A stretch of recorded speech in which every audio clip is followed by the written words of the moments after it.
Գյորջյան Կասկադ 60 ամիս փուլային վճարում բազմաթիվ առավելություններ։ Լրացնեմ էլի, հետո հարցեր։ Բայց լրացնենք, հետո հարցեր խնդրեմ։ Որ չխառնենք իրար, որ դուք հարցրեցիք, հաստատ նորից հարցեր են դրան հաջորդելու։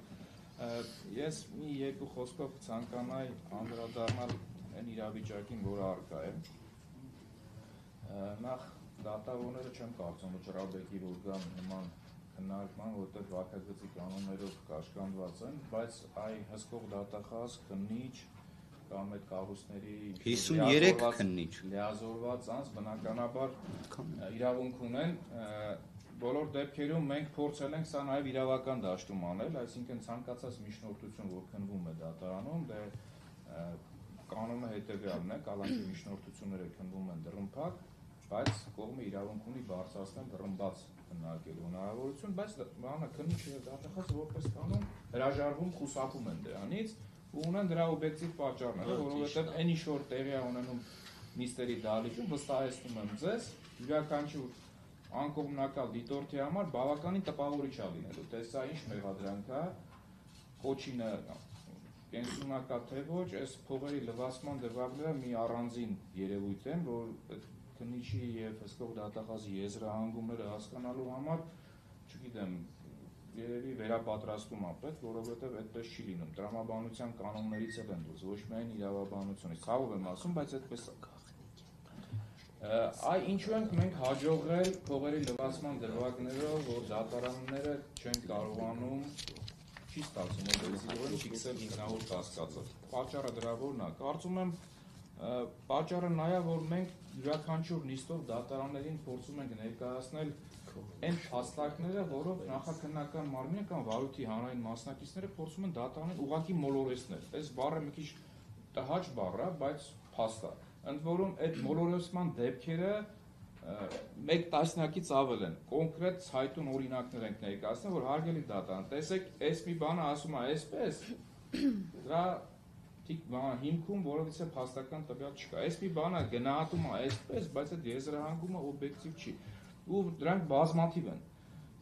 Փառք Աստծո, մինչև այս վերջերս, մինչև Վճռաբեկ դատարանի հայտնի դատական ակտի նոյեմբերի 13-ին 4 դատավորի մենք կարողացել ենք դա համոզել։ 4 դատավոր, որովհետև նաև այս վերջին երկարաձգման միջնորդության ժամանակ քննիչը նույն այդ սցենարով, նույն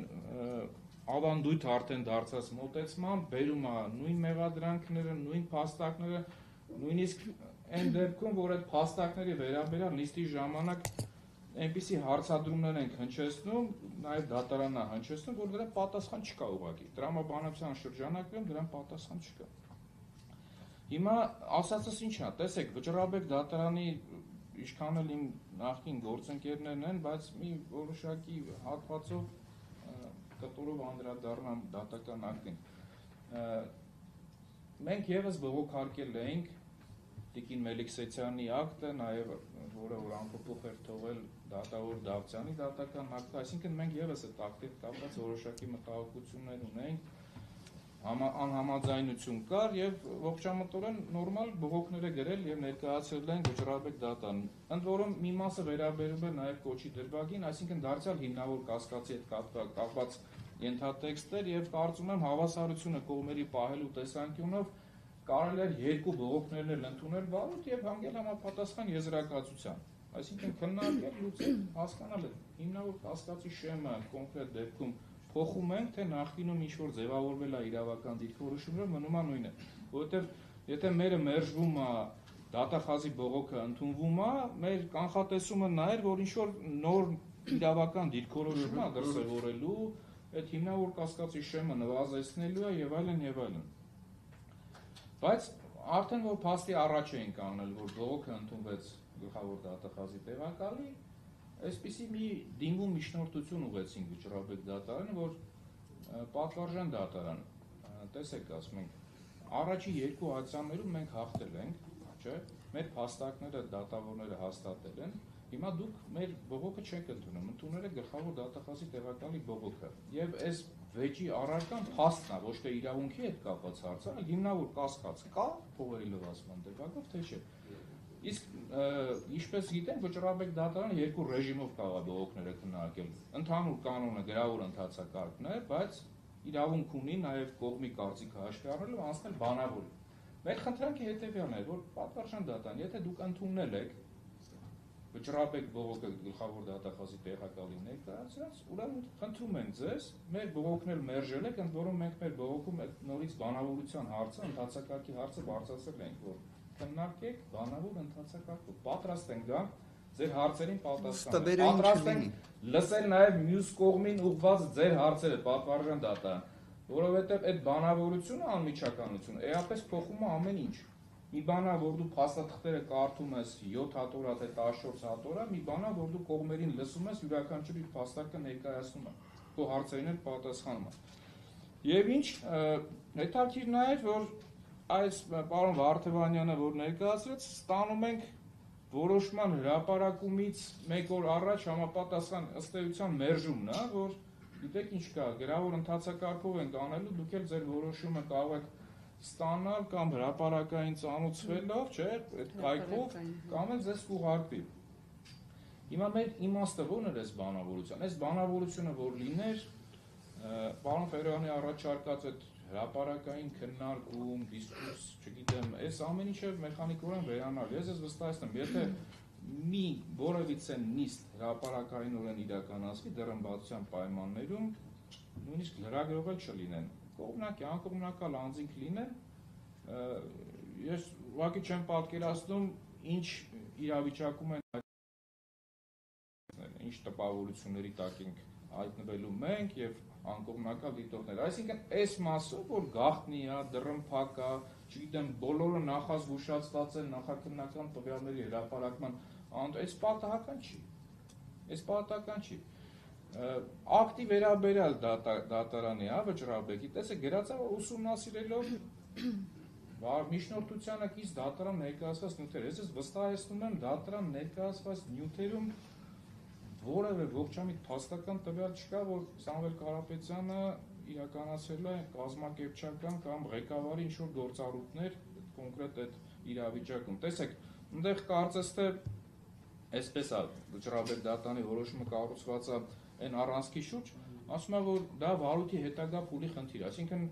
ինչա ստացվում։ Սամվել Կարապետյանը օբյեկտիվ կողմից որևիցե հանցագործության կատարման չի մասնակցել, այսինքն հափշտակություններ չի կատարել, ինքը հատուկ սուբյեկտ չի, հարկային պարտավորությունը, հաշվետվություններ չի տալիս, հարկերից չի կարող խուսափել, այսինքն Սամվել Կարապետյանի հնարավոր առնչությունը հանցագործություններին միայն կարող է տեղի ունենալ հեռավար կազմակերպչի դիրքերով, այսինքն որ հանձնարարի գնացեք այսպես արեք, չէ՞։ Էս է տրամաբանությունը։ Վճռաբեկ դատարանը այս իրավական դիրքորոշումը կարող է կիրառելի լինել այն դեպքում, եթե Սամվել Կարապետյանը ոչ միայն որպես կազմակերպիչ, անմիջականորեն մասնակցել որևիցե հանցագործության կատարման, ինքն էլ ձեռքի հետ, այնպես որ ասում են, ձեռքի հետ էլ կազմակերպել կամ ղեկավարել ցուցումներ տալ եւ այլն։ Այս դեպքում Սամվել Կարապետյանին վերագրվող արարքը կատարվել է հեռավար, այսինքն կապը ենթադրյալ հանցագործության հետ պետք է լինի կազմակերպչի դիրքով, հանցակցության կոնկրետ տեսակի առումով։ Հիմա եթե դու վերագրում ես, որ սա վարույթի հետագա փուլի խնդիր է, ինչ է ստացվում, այսինքն ցանկացած հանցանքի համար մեկ ուրիշ անձի կարելի է դիտարկել որպես կազմակերպիչ, մեղադրանքի որոշման մեջ նշել կազմակերպիչ բառը առանց մեղադրանքի փաստական նկարագրությունը նշելու, զուտ կազմակերպչի մասով եմ ասում, եւ այդ մարդուն պահել տևական ժամանակ արգելանքի տակ, կալանքի տակ, մինչև նախաքննության ավարտը կամ չգիտեմ, մեղադրական վերդիկտ կայացնելը կամ արդարացման վերդիկտ կայացնելը։ Եթե դա նորմալ է, այստեղ իրավունքների հետ կապված խնդիր չկա, հիմնարար իրավունքների սահմանափակման ասելիքներ չկան, մեկնաբանելու բան չկա, բայց համենայն դեպս ես չգիտեմ, իմ համոզմամբ, եթե դատական ակտի, ուրեմն առաջնորդվում ենք դատական ակտի հիմնավորվածության եւ օրինականության այդ նվազագույն շեմը ապահովելու օրենսդրական պահանջով եւ համադրում ենք այս մի վարույթի հետ կապված առաջին նայության վերաքննիչ վճռաբեկ դատարանի դատական ակտերը, իմ համոզմամբ ստորադաս դատական այցանների դատական ակտերը առավել հիմնավորված ու պատճառաբանված է այս մասով, որովհետեւ փաստական հանգամանքները մարդիկ անմիջականորեն ընկալել են, հետազոտել են եւ գնահատել են, ինչը չենք նկատում Վճռաբեկ դատանի դատական ակտ абսուրդի դաշտից է, բայց հետ է, չգիտեմ, իրավիճակը դա է։ Ես շուտվանից այսպիսի այս որակի դատական ակտ պատճառաբանվածության եւ հիմնավորվածության մասով եմ ասում եւ չեմ նկատել։ Շուտ տարի 6 ամիս է փաստաբանական գործունեությամբ եմ զբաղվում, բայց ու նաեւ ինչն է խնդրահարույց, էլի կասկածելի նաեւ, որովհետեւ այդ կասկածելի հանգամանքները շատ են։ Տեսեք, Սամվել Կարապետյանը կալանքի տակ է։ Այդ ակտով, որ վիճարկվում էր Վերաքննիչի եւ Առաջինացյանի, կալանքի ժամկետը երկարաձգվել էր 2 ամսով։ Հիմա նման ակտի դեմ բերված բողոքը վարույթ ընդունելը ես չեմ կարողանում հասկանալ։ Ինչ նախադեպային դիրքորոշում չի փոխվել, ինչ-որ փաստական հանգամանք, փաստեր, նոր փաստ է հաստատել։ Նաեւ մենք մեզ դատարանը այնպիսի որոշում է կայացել, կարծես թե մեր դատավարական հակառակորդը լինի։ Ինչի համար եմ ասում, սա ոչ թե վերացական եմ ասում, այլ զուտ արձանագրում եմ։ Տեսեք, հղում է կատարվել փողերի լվացման եւ ահաբեկչության ֆինանսավորման դեմ պայքարի մասին Հայաստանի Հանրապետության օրենքի վրա Սամվել Կարապետյանի եւ որոշակի կազմակերպությունների եւ դրանց ղեկավարների փոխկապակցվածությունը հիմնավորելու տեսանկյունով։ Այդտեղից էլ գալիս է բխեցվում է, որ նաեւ կազմակերպիչ է Սամվել Կարապետյանը։ Հիմա մինչդեռ տեսեք,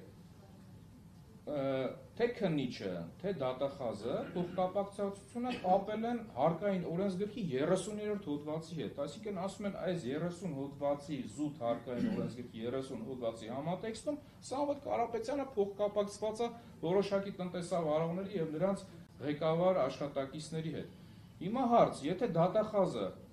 քննիչը Առաջինացյանում, հսկող դատախազը Վերաքննիչ դատարանում, գլխավոր դատախազի տեղակալը Վճռաբեկ դատարանում, նման փաստակ չեն ներկայացել, որ Սամվել Կարապետյանի հնարավոր փոխկապակցվածությունը դիտարկենք նաև այս իմ հիշատակած օրենքի շրջանակներում։ Իրանք ասում են միայն հարկային օրենսգրքի համատեքստում է։ Վճռաբեկ դատարան, այս փաստարկը չի օգտագործվել։ Դու ո՞նց ես դատական ակտում լրացուցիչ հիմնավորում հսկող դատախազի այն փաստարկներն ու պատճառաբանությունները, որոնք հանգեցնում են համապատասխան դատական ակտը կայացնելու։ Ընդ որում ես ի գիտություն ասեմ, որ ի տարբերություն այլ բողոքների, հատուկ վերանայման բողոքի դեպքում ասում եմ, բողոքի հիմքում պետք է դրվեն Առաջինացյանի դատարանում հետազոտված ապացույցները, հիմքերը, փաստարկները ու նաև պնդումները։ Այս պնդումների մասը հատուկ վերանայման բողոքին բնորոշ հատկանիշ է, առանձնահատուկ հատկանիշ է։ Հիմա նման բնդում չեն արել վարորդի հանրային մասնակիցները։ Վճռաբեկ դատան, դու եթե այս հիմնավորումն ես դնում դատական ակտի հիմքում, մեզ էլ զրկել ես, չէ, այդ բանավորության կարգով այդ նիստին մասնակցելու, մեզ հարց չես ուղղել, որ մենք մեր պատասխանը ասենք։ Մենք սա ո՞նց հասկանանք, եթե ոչ որպես դատավարական հակառակորդ, այսինքն ակտի կայացում, որը ասոցացվում է մեր տեսանկյունով պաշտպանական կողմի, որ դատարանը գործել է ի վնաս մեզ։ Այդ որոշումը մեր համար, այսինքն անակնկալ է նաև այդ փաստարկի, այդ պատճառաբանության համատեքստում։